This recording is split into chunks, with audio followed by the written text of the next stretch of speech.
여러분, 우리는요, 성탄절이 되면 쉽게 떠올리는 장면이 있습니다. 뭐가 있을까요? 구유, 강보의 사인. 자, 그리고 또 누가 있습니까? 동방박사가 있고요. 또 누굴까요? 그렇죠. 목자들, 목동들이 또 생각이 나고요. 또 누가 생각이 날까요? 역시 여러분들은 너무 거룩하고 말씀과 기도에 전무하셔서 세상적이지가 않아. 저는 이 이야기 딱 하면 제일 먼저 나올 게 황금이라고 생각을 했어요. 세상적이라고 생각을 해서 목사님 황금이요. 근데 그게 안 나오는 거 보니까 여러분들은 물질에는 전혀 관심이 없고 하나님 나라와 하늘의 뜻이 땅에서도 이루어질 수 있도록 그거에만 관심이 있으시잖아요. 그렇죠? 이것도 아멘 안 하시는 분들은 어떡할 거예요 도대체. 아니 성탄절 아침에도 반응을 안 하시는데 언제 반응을 하실 거예요 여러분. 여러분 우리가 좀 오해를 잡고자 합니다. 오해를 잡고자 하는데 이거는 이제 중동의 눈으로 본 예수라고 하는 세물결 플러스에서 나온 신학책 중에 하나예요. 신학 도서 중에 하나예요. 신학인이 읽어도 굉장히 뜻깊고요. 또 목회자들은 당연히 읽어야 되고요. 신학도들도 읽어도 굉장히 유익한 책입니다. 여러분 원하시면은요 빌려드릴게요. 또 그것뿐만이 아니라 바울의 눈, 그러니까 지중해의 눈으로 바라본 바울이라는 책도 있는데 이것도 굉장히 유익합니다. 제가 가지고 있으니까 원하시면은 빌려드릴게요. 여기에 보면요 여러분 성경에 보면은 마구간이라는 내용은 절대 없어요. 우리가 마구간 하지만 여러분 마구간이라는 내용은 절대 없습니다. 왜요? 동굴이라서 그렇죠.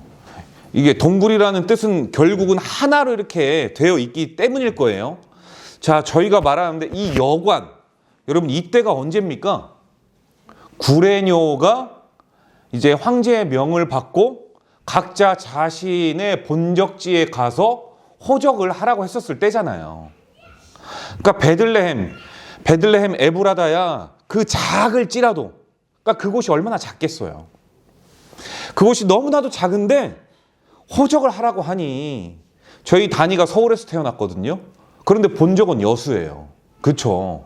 그러니까 서울에서 태어났지만 저희 다니가 호적하기 위해서는 여수에 와야 돼요. 근데 여수에 올 때 어떻게 와야 돼? 지금처럼 뭐 좋은 자동차가 있는 것도 아니고 그냥 뚜벅이로 와야죠. 거기에 조금 이제 아내가 힘이 드니까 남편으로서 어떻게 해요? 그쵸? 낙이나 이렇게 달구지 이렇게 지나가는 사람들에게 웃돈 조금 줘가면서 아이고 사장님 우리 아내 저거 보세요. 그냥 배가 만삭이어가지고 오늘 내일 합니다. 어떻게 조금 가시는 길목까지 좀 태워줄 수 없을까요? 하면서 이렇게 웃돈을 조금 주지 않았겠습니까? 그러고 이제 쭉 오다가 보니까 여러분 아무래도 임산부다 보니까 이렇게 기민하게 움직일 수가 없는 거겠죠.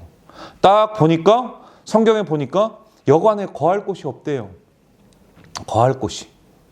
그래서 하다 안 되니까 어느 마구간 초라한 마구간을 빌려가지고 그 만왕의 왕이시자 모든 피조물들을 구원하시기 위해서 오신 그 예수가 그 초라한 그 마구간 구유통 위에 나셨다. 이게 서양인들의 시선이라는 거예요. 실제로는요 여러분 저와 여러분이 단 한 번쯤이라도 이 유대 시대에 관한 영화들을 봤을 거예요. 저는 봤죠. 많이 봤죠. 자주 봤죠. 그런데 여러분 유대 시대의 영화들 아니면 쉽게 이런 영화들만 본다 할지라도요. 아니면 여우수아 아니면은 예수 아니면 누가복음 바울 그런 영화들을 쭉 보면은요. 집이 나와요. 그 집이 어떻게 생겼는지 아십니까? 동굴에서 살아가시는 분들도 있고요. 그리고 나무로 지어서 살아가시는 분들도 있고요. 흙을 막 이렇게 발라가지고 만들어서 사시는 분들도 있습니다. 집은 제각각의 모양인데 딱 하나 동일한 게 있어요. 마구간이 없어요. 여기는요, 그 들짐승들이 있기 때문에 어떻게 살아가느냐? 주인과 방 하나에서 같이 살아요. 그래서 쫙 나눠서 구분을 해서 이쪽은 마구간, 방 안에. 거기에서 조리도 해요. 그리고 이쪽에 주인이 살아요. 안방이 있고. 그러니까 어떤 이런 여러분 가벽도 없어요. 그냥 이 방 안에 저희가 1분단, 2분단, 3분단 그냥 이렇게 학창 시절에 나눴던 것처럼 그렇게 나눌 뿐이에요. 그러니까 마구간이라고 이야기하는 거는 맞지 않는 거예요. 여러분 거할 곳이 없어가지고 주인이 초대를 한 거예요. 우리 집으로 오시오. 우리가 뭔가 이 플롯, 뭔가 더 꼬아야 뭔가 더 특별할 것 같고 다이나믹할 것 같고 뭔가 우리가 막 부끄러워해야 되고 그런 거를 상상하기 때문에 이 성탄절은 뭔가 초라한 예수님이라고 생각하지만 그렇지 않아요, 여러분. 물론 서양인들의 시선에서 저도 바라봤었죠. 그때는요 이랬습니다.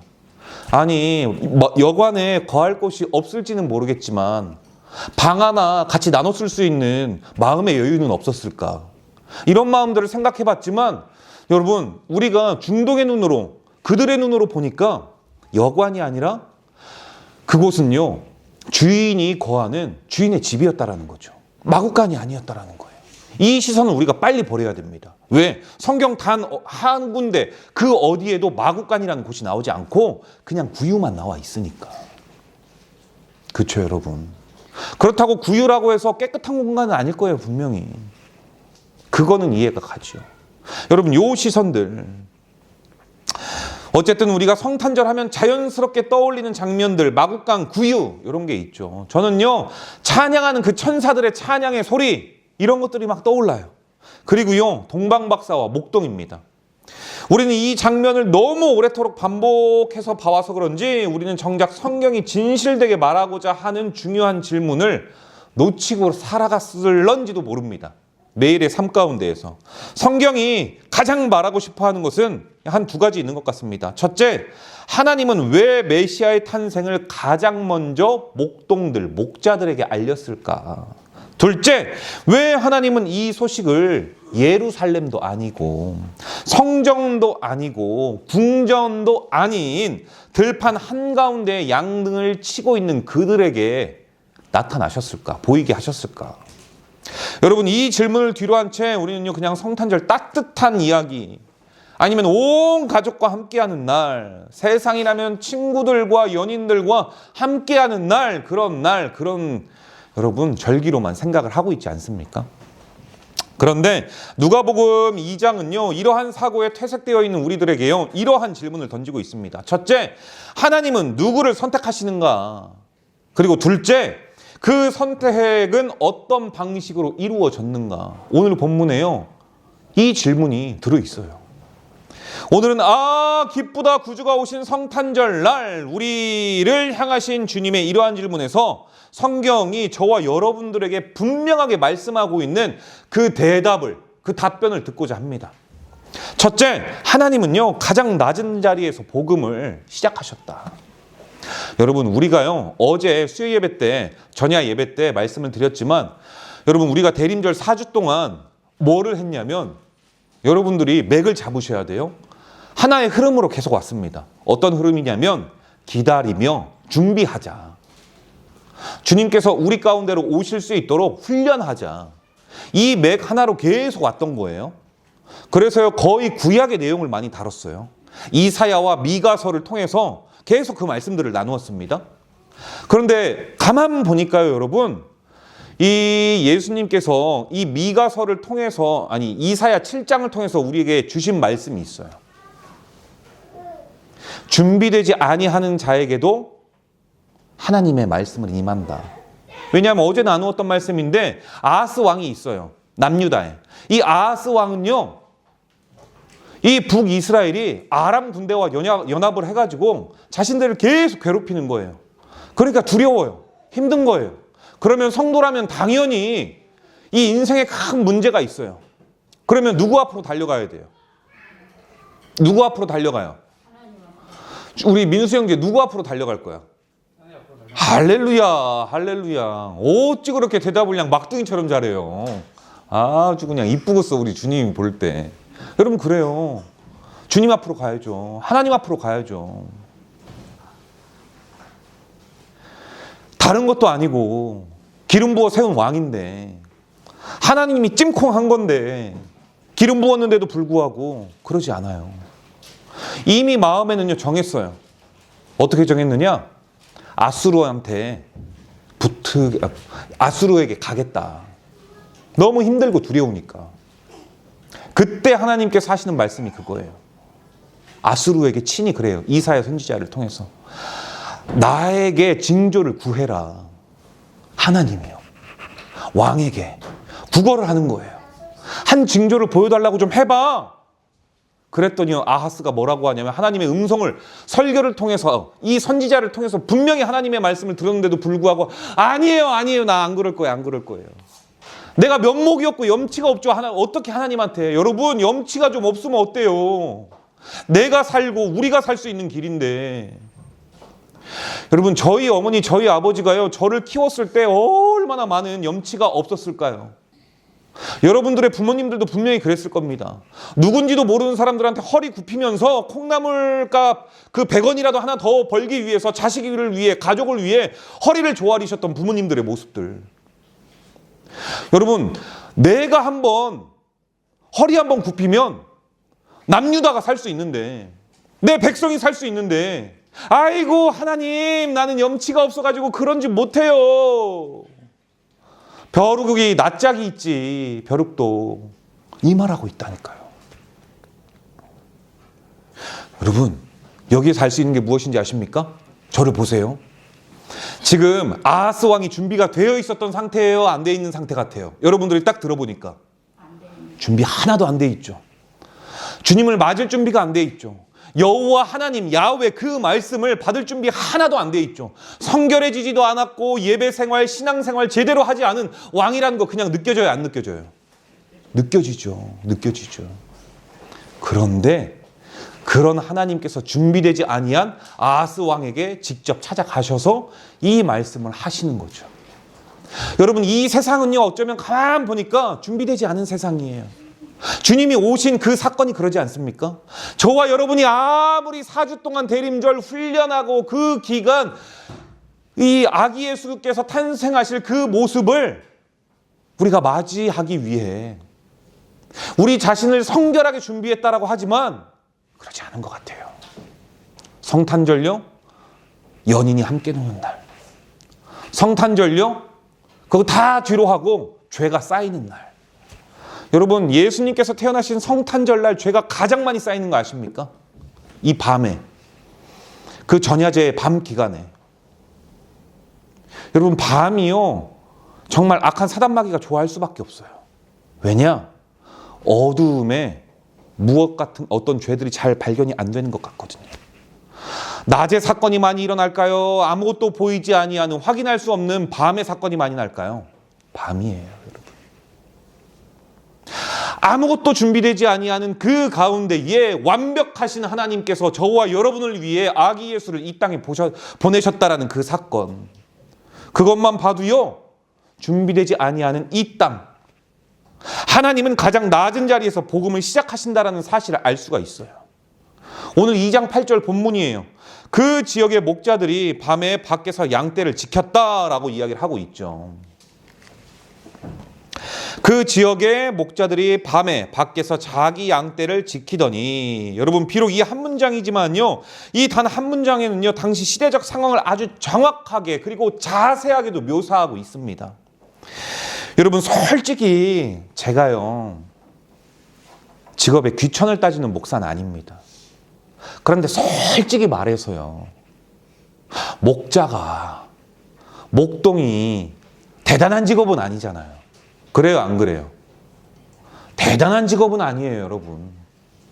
대단한 직업은 아니지만 뭐 그리 대단하겠습니까? 그런데 당시 고대 시대의 목동을 시대적 또 사회적 종교적 기준으로 봤을 때 어떻게 생각했느냐? 결코 중심부에 있는 사람들, 무엇인가 영향력이 있는 사람들로는 생각하지 않았다라는 거예요. 실제인데요 여러분 사료에 보니까 이 어떤 사건이 발생했을 때 목자들이 그 광경을 목도했어요. 그럼 이 사람들은 증인이 될 수 있는 거잖아요. 그런데 판결, 재판장에서요 이들의 의견은 다 묵살합니다. 그러니까 재판장에도 오지 못하는 거예요. 이들이 봤다라고 이야기하는 것 자체를 받아들이지 않습니다. 그러니 목동들, 목자라고 할 때 얼마나 소외되는 사람들이었겠어요.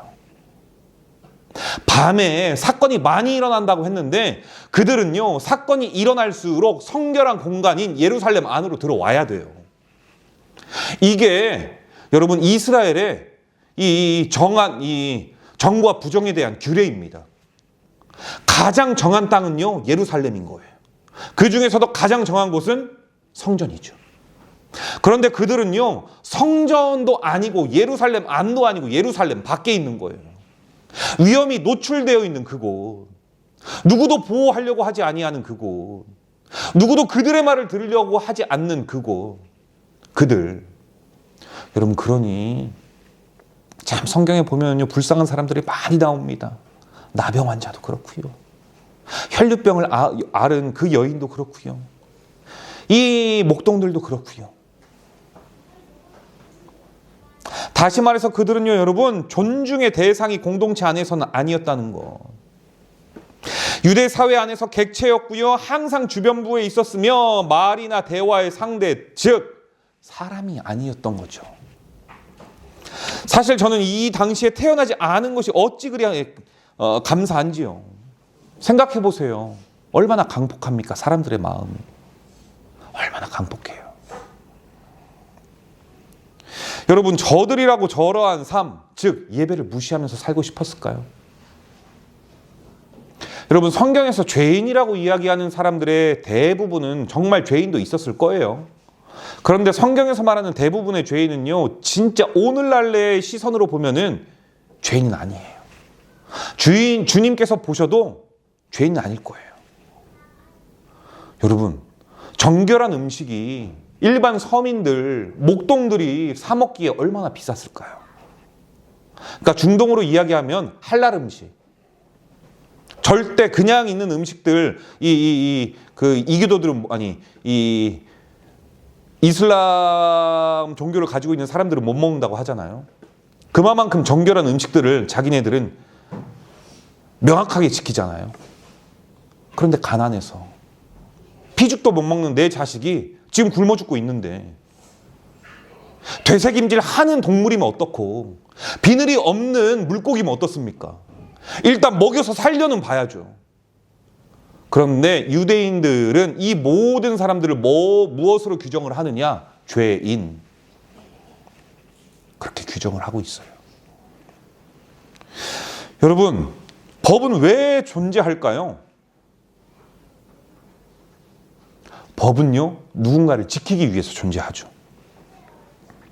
그런데요, 여러분, 이 법에도요, 실제로 판결을 하는 사람이 중요합니다. 원리 원칙주의자, 정말 멋있는 말인 것 같지만 그거만큼 답답한 사람도 없어요. 여러분, 뭐든지 유두리가 있어야 됩니다. 실용적이어야 돼요. 제가 군대에 있다 보니까요, 군대에서 느낀 게 있어요. 깨닫는 게 있죠. 남자들 다 갔다 오면 어떠한 긴급한 상황이 되면은요, 여러분, 얼마나 보수적인 집단입니까? 군대가 보고 체계가 제대로 있고, 세상에서 가장 보수적인 집단이 바로 군대입니다. 그런데 이 군대에서도요, 이 보수적인 틀을 깨뜨리는 경우가 있어요. 어떠한 상황이 급박하게 발생했을 때 보고하고 조치하는 게 아니라 선 조치를 하고 보고를 합니다. 그만큼 보수적인 군대에서조차 유두리가 허용돼요. 다른 말로 실용적이라는 거죠. 급박할 때는 실용성이 가장 중요하다. 그런데요, 이들은요, 그러지 않아요. 원칙이라는 걸 앞세워가지고 목자들이라고, 목동들이라고, 양치는 사람들이라고 무시하고, 양치는 사람들이라고 해서 그들의 말을 귀담아 듣지도 않고, 그래서요, 이렇게 주변부로 밀려난 그들에게 우리 주님께서 찾아오신 거예요. 세상의 주변부로. 그것도 여러분, 밤중에 보호받는 안이 아니라 밖에 있는 자들에게. 여러분, 성경은 말합니다. 주의 사자가 곁에 서고 주의 영광이 그들을 두루 비춤에 크게 무서워했다. 그렇게 이야기하고 있어요. 여러분, 주의 영광이요, 목동을 딱 비추니까 그들이 주님 막 이러는 게 아니라 뭐라고 했다고요? 두려워했대요. 두려워했대. 이게 무슨 말이냐? 결국은 준비가 안 된 거예요. 준비가 되지 않은 상태라는 거죠. 여러분, 인생사 우리가 최고의 타이밍을 보려고 합니다. 아이, 목사님, 이번에 좀 준비만 조금 되면은요. 목사님, 거의 다 됐으니까요. 조금만 기다리세요. 지금 올해 경제가 너무 안 좋았어요. 여러분, 제가 태어나면서 사람들의 한국말을 이해할 수 있을 그때부터 지금까지 단 한 번도 경제는 좋았던 적이 없어요. 다 어려웠대요, 다. 호황기라고 해도 나는 어렵대요. 그렇지 않나요, 여러분? 최고의 베스트 타이밍이 언제 있을까요? 없어요, 없어. 준비가 안 되었다라는 뜻이에요. 그도 그럴 것이 밖에서 인정도 받지 못하며 살아가는 그들이 언제 준비를 할 수 있었겠습니까? 경건한 기도를 드리지도 못했을 것이고 그들은 언제나 구원자 메시아를 학문적으로 연구한 적도 없었을 것이며 목동 그들이 할 수 있는 것이라고는 무엇일까요? 그냥 오늘 하루 벌어먹고 살기 위해서 그냥 양치는 거예요. 그러니까 오늘 하루를 살아내기 위해서 오늘 하루를 열심히 살아가는 것. 그게 이들이 할 수 있는 전부 아니었겠습니까? 여러분, 그저 그렇게 자신의 자리에서 자신에게 주어진 하루를 살아가고 있었는데 그때 하나님께서 바로 그 자리에 임하셨다라는 사실을 믿을 수 있기를 주님의 이름으로 축복합니다. 할렐루야. 이게 여러분 예수 탄생의 첫 시작이에요. 하나님은 가장 낮은 자리, 가장 배제가 된 자리, 가장 어둡다고 여겨진 자리에서 무엇을 시작하시느냐? 보니까 복음을 시작하시네요. 복음을. 우리에게 주시는 메시지는 분명해요. 하나님은 중심을 통해서만 일하시는 분이 아니라 오히려 주변부를 통해서 하나님의 이야기를 시작하시더라. 여러분, 강하고 고집 있고 힘 있는 그 자리에서 주의 복음은요, 힘이 없어요. 초라하고 위로받고 싶고 인정받지 못하는 그 자리에서 주의 말씀은요, 아주 강력해집니다. 세상에서 그런 대우를 받아보지 못했거든요. 강한 자리건 약한 자리건 하나님은 똑같이 임하는데 사람의 마음 상태가 다르기 때문에 하나님의 말씀을 거들떠도 안 보는 거예요. 둘째, 대지. 둘째, 복음은 두려워하지 않는 자들에게 먼저 선포가 된다. 여러분, 이어서요 8절과 9절에 보면 천사가 나타났을 때 목동들이 반응이 분명해요. 크게 무서워했다. 이 반응요 지극히 당연합니다. 여러분, 여호와의 영광을 한낱 죄인인 피조물인 우리가 똑바로 그 영광을 맞이할 수 있을까요? 못해요. 여러분, 이 스랍 천사들이라고 하는데요, 이 스랍 천사들이요 하나님의 영광을 보고요 너무 힘들어가지고 이 손과 발로 자신의 얼굴을 다 가립니다. 그 영광이 너무 빛나가지고 그만큼 하나님의 영광을요 우리는 감당할 수가 없는 거죠. 그러니 크게 두려워할 수밖에 없는 거예요. 그런데요 여러분, 이 두려워하는 순간에 천사가 뭐라고 하시는지 우리 한번 보십시다. 10절입니다. 천사가 이르되 무서워하지 말라. 보라, 내가 온 백성에게 미칠 큰 기쁨의 좋은 소식을 너희에게 전하노라. 할렐루야. 무서워하지 말래요. 그런데 이 기쁜 소식이 누구에게요? 여기에서 가장 중요한 단어가 딱 나오는데요. 보니까요 너희예요. 너희. 옆에 교회요? 아니요. 여기 식자재 마트요? 아니요. 맞아요. 김정희 집사님. 나. 우리, 너희. 우리래요, 우리. 이 예배에서 주의 말씀을 듣는 우리에게래요. 큰 기쁨의 좋은 소식이래요. 할렐루야. 여러분, 이게 복음입니다. 지금 현재 여러분 두려워하고 있으신 분이 계십니까?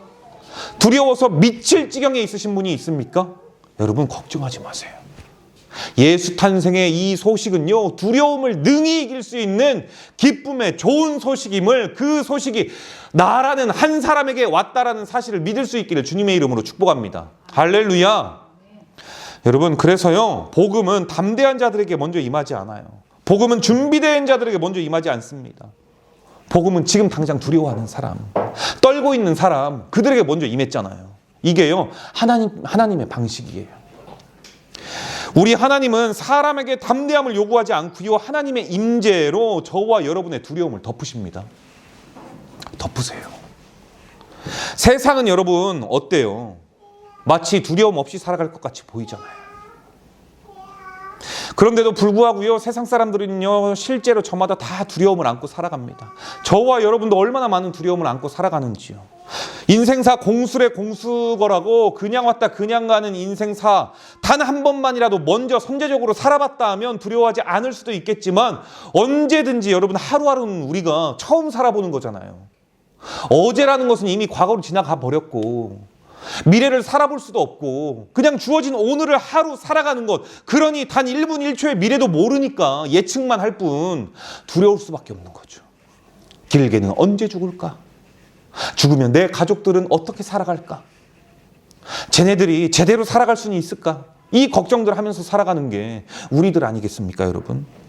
그런데 여러분, 성경은요, 그게 지금 자연스럽다고 말하잖아요. 두려워하지 말라. 두려워하는 건 어쩌면 자연스럽다라는 거죠. 인간의 한계성, 시간과 공간을 지배당하고 있는 우리들, 그리고요, 그 두려움이라는 자연스러움을 느끼는 그 자리에서 말씀을 하세요. 여러분, 그러니까 우리가 알 수 있는 게요, 그 두려움의 자리가 어쩌면 복음의 시작의 자리라는 거예요. 할렐루야, 할렐루야. 세상을 두려워하고 있는 여러분에게 이 기쁜 소식이 임했다는 사실을 여러분 믿을 수 있어야 돼요. 전 이게 진짜 믿어지는 거예요. 이게 믿어지는 거예요. 아니 근데 목사님 왜 이렇게 내 상황은 안 바뀝니까? 여러분, 주님도요, 십자가 도상에서 못 박혀 돌아가셨을 때 엘리 엘리 라마 사박다니, 나의 아버지 어찌하여 나를 버리시나이까. 뭐예요? 주님의 상황이 바뀌었어요? 주님도 안 바뀌었어요, 여러분. 준비되지 않은 이곳에 나의 상황이 너무 힘들지만 우리 주님께서는요, 여러분, 오늘 우리가 교동문에서 읽었죠? 임마누엘. 임마누엘 뜻이 뭐예요? 하나님이 우리와 함께 하신다. 하나님은요, 문제 해결을 위해 이 땅 위에, 나의 개인적인 문제의 이 모든 문제를 해결하시기 위해 이 땅에 온 게 아니라 주님께서는요, 상황은 변화가 되지 않았지만 자기 자신을 그 상황에 놓여 있는 저와 여러분에게 주신 거예요. 두려워하지 말라고. 두려워하지 말라고. 마치 어린아이에게 부모가 있으면 세상 모든 것이 다 아름다워 보이는 것처럼. 저는요, 어렸을 때 저희 아버지가 우리 동네에서 제일 센 줄 알았어요. 여러분들은 그러지 않았습니까? 다 그랬어요. 어디에서 막 속된 말로, 여러분, 전라도, 이게 전주말인데요. 전주말인가? 쿠사리 알아요? 쿠사리? 쿠사리 먹고 있으면 저기에서 저희 아버지가 나타나잖아요. 왜 이렇게 힘이, 목이 뻣뻣해지는지, 어깨가 펴지는지, 야! 하면서 막 형들한테도. 하나님이 그런 존재예요. 상황은 변화가 되지 않지만 내 안으로 들어오세요. 그게 임마누엘이에요, 여러분. 셋째, 당신이 바로 그 선택을 받은 사람입니다. 우리, 자, 옆에 한 사람씩 보십시다. 자, 우리 이승만 집사님은 저랑 한번 보십시다. 그러고 이렇게 말하는 거예요. 당신이 바로 그 선택받은 사람입니다. 뭐라고요? 당신이 바로 그 선택받은 사람입니다. 자, 옆에 보시고요. 집사님은 저랑 보시고요. 이승만 집사님, 저도 사람 눈을 똑바로 못 쳐다보는데요. 저는 집사님의 가슴을 볼 거예요. 자, 그러고 말할 겁니다. 시작. 당신이 바로 그 선택을 받은 사람입니다. 할렐루야. 아멘. 여러분, 누구에게요? 나에게 내가 선택을 받았어요. 할렐루야. 그렇죠. 역시 그냥 척하면은 척이에요. 역시. 여러분, 천사는요, 계속해서 말씀하고 있습니다. 자, 뭐라고 말씀하냐면요, 11절입니다. 오늘 다윗의 동네에 너희를 위하여 구주가 나셨으니 곧 그리스도 주이시니라. 다시 한번 여기에 강조되죠. 뭐가요? 너희를 위하여. 10절에도 너희라는데 11절에 다시 한번 못 믿고 있으니까 우리가 너희를 위하여 다시 한번 강조하는 거예요, 여러분. 너희야. 여러분, 그렇다면 메시아는 분명한 목적을 가진 사건이라는 게 거겠죠. 탄생이요. 그 목적이 뭐냐? 너희를 위하여. 다시 말해 목동을 위하여. 그리고 오늘 이 자리에서 예수 그리스도의 말씀을 듣는, 예수로 사는 교회의 모든 성도들을 위하여. 할렐루야. 그래서 오신 거예요. 이어서 말씀하지요. 뭐라고 말씀합니까? 하늘에서는 하나님께 영광이요 땅에서는 하나님께서 기뻐하는 사람들 중에 평화다. 이렇게 선포해요. 여러분, 하나님께서 기뻐하는 사람들이 누굽니까? 성경은 능력이 있는 사람이라고 말하지 않습니다. 성경은요, 중심에 있는 사람이라고 말하지 않아요. 하나님은 기뻐하는 사람들 중에 평화라고 말씀을 하세요. 이 주님이 탄생하신 이 날이 정말 기쁜 거. 여러분, 우리가 얼마나 죄인입니까? 진짜 죄인이잖아요. 내가 어떤 사람인지 나는 알잖아요. 그런데 나를 위해서 나셨다니. 이거를 인정하는 자, 기뻐하지는 못하지만 내가 어떤 존재인지를 아는 자, 그들에게 기쁨의 좋은 소식인 평강이 임한다는 사실을 믿을 수 있기를 바랍니다. 여러분, 이게요, 저와 여러분이에요. 그럼에도 불구하고 우리는 종종요, 나 스스로를 객체라며 느끼고 살아가요. 교회 안에서도요, 하나님께 사랑받으러 온 이 자리에서조차요, 자기가 스스로 자기를 그렇게 만들어요. 주패. 뭐 하라고 했을 때, 목사님 저는 못해요. 근데 우리 교회 성도들은 아닙니다. 단 한 번도 못한다라고 말하신 분들을 제가 이날이 때까지 본 적이 없어요. 다 했어요. 입술은 이랬겠죠. 입술은 이랬을 수 있어요. 근데요, 다 해요. 우리 교회 얘기가 아니라 저기 예수로 안 사는 교회, 그 교회가 있대요. 그런 교회가 있는데 그런 교회설은 그러다더라, 전설 따라. 여러분, 그런 분들이 있어요. 이건요, 어쩔 수 없어요. 자기가 극복해야 되는 거예요. 어떻게 극복? 하나님의 사랑이 느껴지는 극복. 이거요, 극복해야만 돼요. 나는 늘 선택받지 못한 사람이라고 생각하죠. 나는 그리고 늘 따라가는 사람이라고 생각합니다. 그런데요, 성탄은 분명히 말하고 있어요. 하나님은 객체를 주체로 바꾸시는 분이 아니라 객체인 우리 그대로를 사랑하시는 분이라는 거. 내가 못났다라고 생각해서 하나님이 나를 사랑하지 않는 거 아닙니다. 내가 남루하다고 해서 하나님이 나를 버리시는 게 아니에요. 너의 조건과 유조건, 무조건 이런 조건이 아니라 그냥 나를 사랑하시는 분이에요. 그러니 이게 얼마나 큰 복된 소식입니까, 여러분? 그러므로 오늘 우리는요, 이렇게 선포할 수 있어요. 당신은 동방박사와 같은 사람입니다. 여러분, 박사, 오늘이나 되니까 박사라고 이야기하지. 지난주에 말씀드렸잖아요. 이방인이에요, 이방인. 유대인들에게 이방인은 어떤 존재였느냐? 지옥의 불쏘시개의 감이에요. 지옥의 땔감이라고 생각을 했다고요. 왜? 자신들은 선민이니까. 여러분, 그래서 세상에서 가장 안 좋은 게 이즘이에요. 무슨 주의? 중화사상? 또 로마가 중심이라고 생각하는 것? 이런 것들. 이러면요, 타인을 이해할 수가 없습니다. 그런데요, 그들은요, 지옥의 불쏘시개 정도라고 생각했던 유대인들이 바라봤을 때 그 동방박사가요, 그렇게 천한 그들이라 할지라도 메시아를 알아봐요. 그래서요, 어쩌면 오늘의 우리가 동방박사일 수 있어요. 어쩌면 오늘의 우리가 목동일 수가 있어요. 여러분, 세상이 주목하지 않을지라도 저와 여러분은요, 하나님께서 먼저 찾아오신 존귀한 존재예요. 성탄은 우리가 얼마나 대단한 사람인지를 증명하는 날이 아니라 하나님이 우리를 얼마나 귀하게 여기시는 날인지 여러분, 확인받는 날이에요. 제가 가끔 설명 간혹 한번 드리는데요. 여러분, 저는 솔직히 동물을 정말 많이 좋아합니다. 개를 좋아하죠, 강아지. 미치겠어요, 키우고 싶어가지고. 근데 아파트에서는 키울 수가 없잖아요. 아무리 개를 좋아한다 할지라도요, 저는요, 개새끼가 되고 싶을 생각은 추워도 없습니다. 여러분들은 있어요? 개새끼 되고 싶어요? 막 밖에 보면은 막 개 엄마예요. 개 엄마, 개 아빠. 개빠, 개마. 막 개 보고 그래요. 엄마야, 엄마. 내가 개인가? 개 말을 알아듣네. 막 이런다니까요, 막. 어머, 뽀삐야. 엄마가 그러지 말랬지. 그럼 자기가 개 엄마, 개라는 거잖아요, 여러분. 그러면 그렇게 자기가 엄마 아빠라면은 개가 돼야죠. 근데 그분들한테 다 가서 물어보십시오. 개 되고 싶은 생각이 있는지. 여러분, 신이 인간이 된다라는 게 그런 거죠. 안 그래요, 여러분? 그렇지 않겠어요? 나 신인데 내가 걔를 너무 좋아해도요, 나중에는 걔가 되고 싶지 않습니다.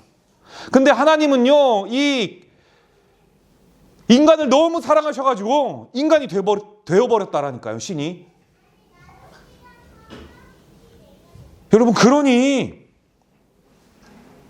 성탄절은 내가 얼마나 중요한 사람인지 증명하는 날이 아니에요. 증명하지 않아도 돼요. 주님께서 우리를 사랑하신 날, 너무 사랑하셔가지고 아기 예수로 오신 날. 여러분, 이렇게 나약한 신이 어디 있습니까? 인간의 도움이 아니면 살아갈 수 없는 나약한 신. 인간의 도움이 아니면은 우유 한 방울도 먹지 못하고 똥오줌 한 번도 제대로 씻지 못하는 그 나약한 신.